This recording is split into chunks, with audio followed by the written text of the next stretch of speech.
Hi guys, it's been just over 2 years since the Logitech G Pro Racing wheel and Pro pedals were released, which have been a really popular upgrade from their budget wheel offerings. But with Logitech finally releasing some accessories and changing their pricing on the Pro wheelbase, is the Pro setup still worth getting? So I'll take you through the design and the pricing of the Pro Racing wheel, pedals and accessories, testing the racing experience, highlighting any pros and cons to give you a better idea if it's worth getting or not. And remember, if you plan on purchasing any of these products directly from Logitech's website, then if you use my exclusive code, which is Geek Street, you'll get an additional 5 to 10% off your purchase. But before I begin, if you're new to the channel, hope you can support me by subscribing and hitting the bell icon to get notified of my next release. And if you have any questions, leave a comment below. Logitech started their Pro Racing series with them initially selling the Pro Racing wheel and Pro pedals. Taking a quick look at the wheelbase, and from the variations available, all look identical, weighing 7 kilograms and capable of providing 11 Newton meters of torque,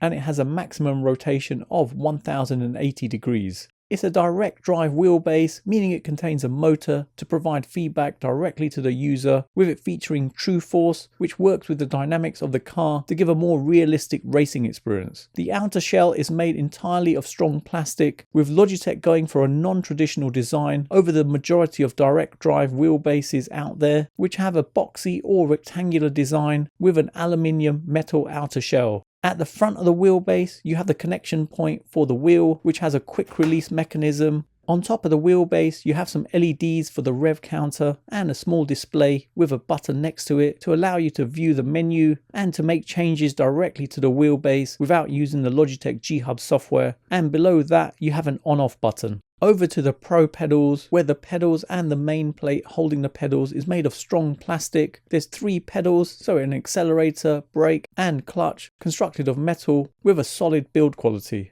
Each pedal plate can be easily adjusted in terms of positioning on the holding plate, with the adjusters for this being underneath. Or you can even remove one of them if you just wanted an accelerator and brake pedal, so lots of adjustability, with you able to remove all the pedals and mount them inverted in a sim cockpit. Both the accelerator and clutch are spring loaded, and the brake has a 100 kilogram load cell sensor to give a more realistic braking experience. And the nice thing here is that the packaging comes with a couple of replacement springs for the accelerator and clutch, together with a selection of rubber dampeners, all providing varying degrees of tension, where you can easily make adjustments without any tools. To expand the Logitech Pro ecosystem, Logitech have just recently introduced their new racing series, and the major game changer here is the new wheel hubs. There's 2 versions available, so a PC only version and an Xbox version, which is also PC compatible, where the encryption for the Xbox compatibility is in the hub, with there being an Xbox button at the bottom. Taking a closer look, it's made from strong plastic with buttons on the front. There's also a light sync RGB LED rev lights at the top, which is configurable, and a single LED light at the bottom. Around the center, you have 6 bolt holes used to attach the wheel rims, together with an additional 3 on either side of the shifters and a third at the bottom, which are secured from the back to keep the rim even more secure.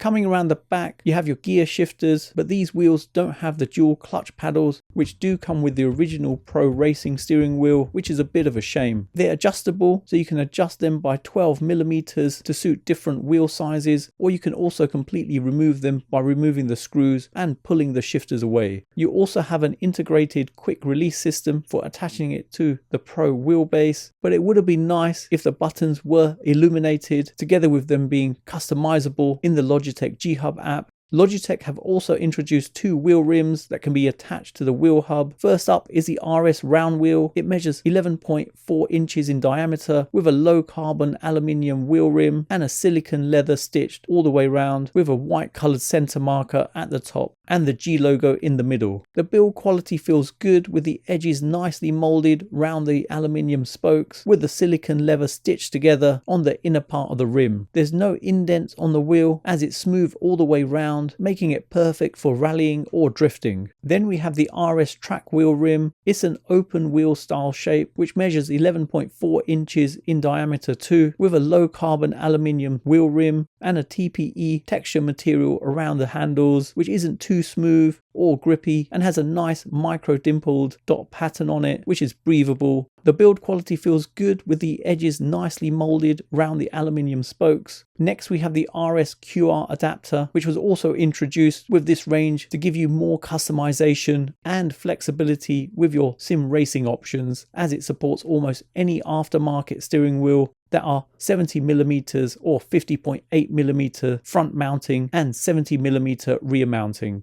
It's made from strong aluminium, providing a quick release mechanism on the Pro Racing wheel base. It's a PC only product, as you need the buttons on the wheel to register on the consoles.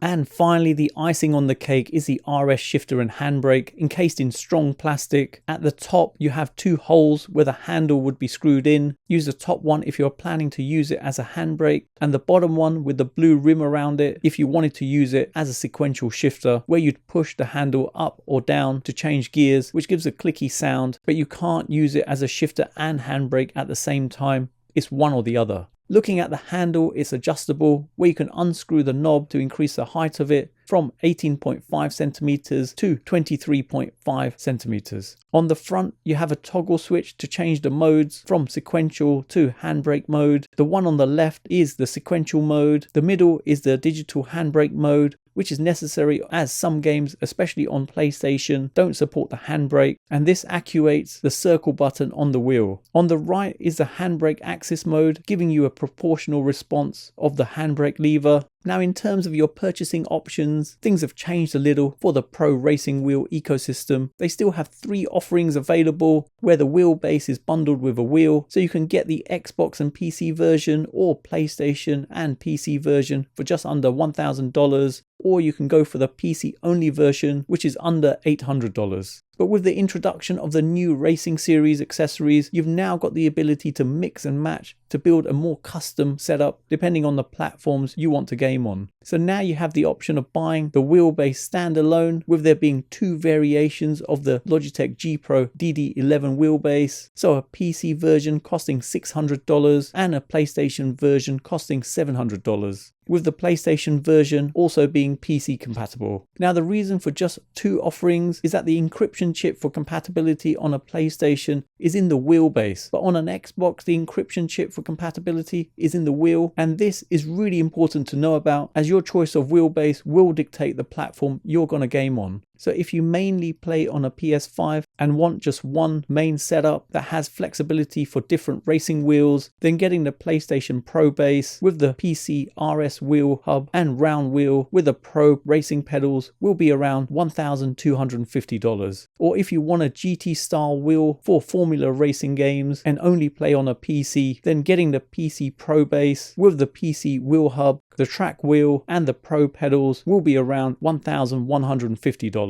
But if you want support on all platforms, you'd get the PlayStation Pro base, Xbox wheel hub with either the round or track wheel and the Pro pedals, and that will cost around $1,270. And personally, I'd say this is the best option to go for in case you ever plan on playing on a different platform. So great to see this mix and match option allows you to go for that. Let's move on and take a look at what you can see in the Logitech G Hub software. And just to note, these changes can only be made via a PC or Mac, but not on a console. With the new wheel attached in the app, the wheelbase is shown as the RS wheel hub. Clicking on Pro, you have different adjustments you can make on the different devices. So looking from the top in assignments, this is where you can customize each of the buttons. On the RS wheel hub, the steering wheel gives you access to the sensitivity on the wheel, the operating range, the dampener, the strength where you can adjust the torque levels together with the force feedback filter. On the pedals, you can adjust the settings on each of the pedals and combine if required. And then you have the adjustments for the shifter and handbrake. The shift sensitivity allows you to adjust the actuation point of the sequential shifter. The digital handbrake actuation lets you adjust the precise point of the actuation in the handbrake's physical movement, and the handbrake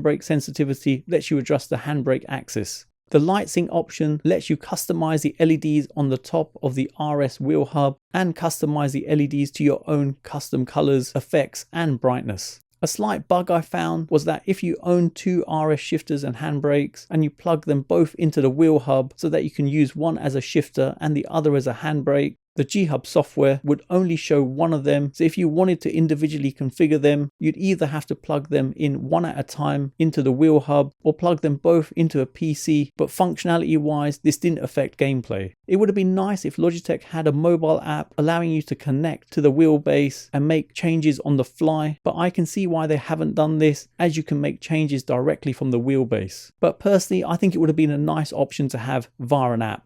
On to racing with the Pro Racing wheel setup. I've got it set up on my sim racing rig from Next Level Racing. This is the GT Elite, and my monitor is the LG Ultra Gear 48 GQ900 OLED gaming monitor. The racing experience is seriously impressive, with it being really smooth, refined, giving a lot of detail from bumps, curbs, and the track itself. You can feel the force feedback accurately from the track as you're going around corners, with it feeling very realistic. Torque levels feel very strong compared to the budget Logitech range of wheels. The wheelbase is very quiet with True Force switched off even after playing for a few hours, but turning it on you can hear some noises coming from it, which is normal. Now with True Force is something that's been available on the Logitech G923, but it was very subtle, and in comparison this is completely different on the Pro wheel, where you experience the in-game physics, road conditions and motor vibrations. This adds an extra level of immersion where you can feel the vibrations coming through to your sim frame, and seriously, this feels so good. In comparison, this is one of the major differences between the Pro wheel and the other direct drive racing wheels out there.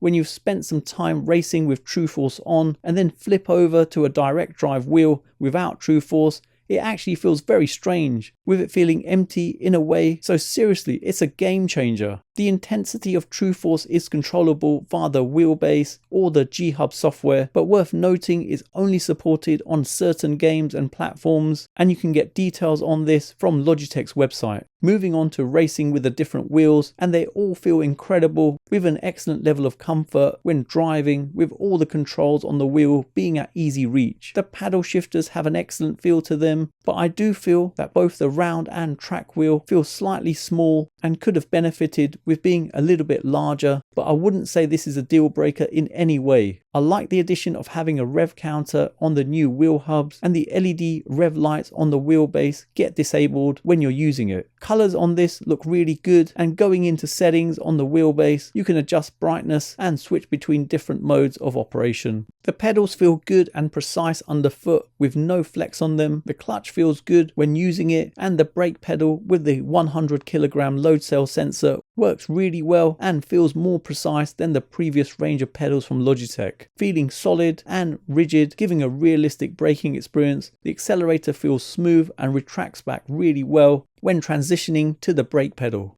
On to testing the RS shifter and handbrake. I've got two of these set up on my rig, as one of them will be used as a shifter and the other as a handbrake. I've set them up side by side, but you can mount them one on top of each other. The one closest to me is used as a sequential shifter and the other is the handbrake. Both feel rock solid, giving no flex or unwanted movement when changing gears or using the handbrake. The sequential shifting feels good when shifting between gears and gives a really smooth and accurate response. It has quite a distinctive click as you change gears with good performance. Now switching over to the handbrake, and the handle is in the top position and the switch at the bottom has been switched to the handbrake mode. The handbrake feels good, providing a straight brake travel. Driving along and pulling back slowly to engage it, it works as expected. The handbrake does have a nice feel to it. Tension levels feel fine, with it not being too heavy as I pull back. It would have been nice if it had a bit more customization on there, allowing you to adjust the tension levels, but nevertheless it still feels quite good.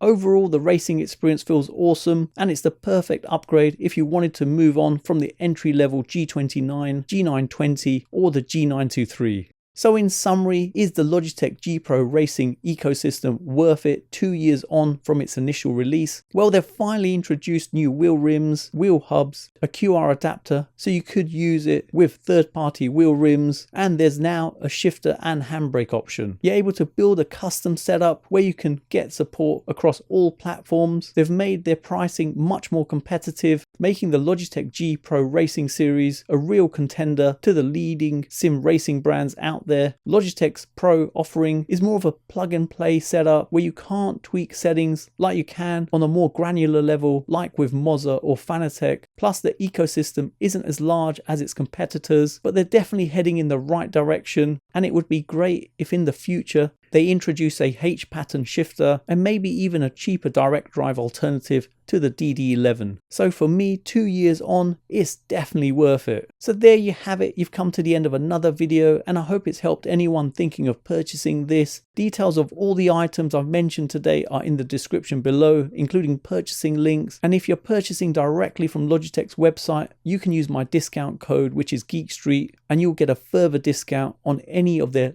Logitech G products. If you have any questions, let me know in the comments below, and let me know if you think the G Pro wheel is still worth it. For those of you who got to the end of this video, please leave a comment with Pro, as it's awesome to see who's got to the end of my video, and hopefully you guys enjoyed it. You can follow me on my socials. Don't forget to hit the like button, subscribe to the channel, and turn on notifications to be notified of my next release. Thanks for viewing, and see you in the next one.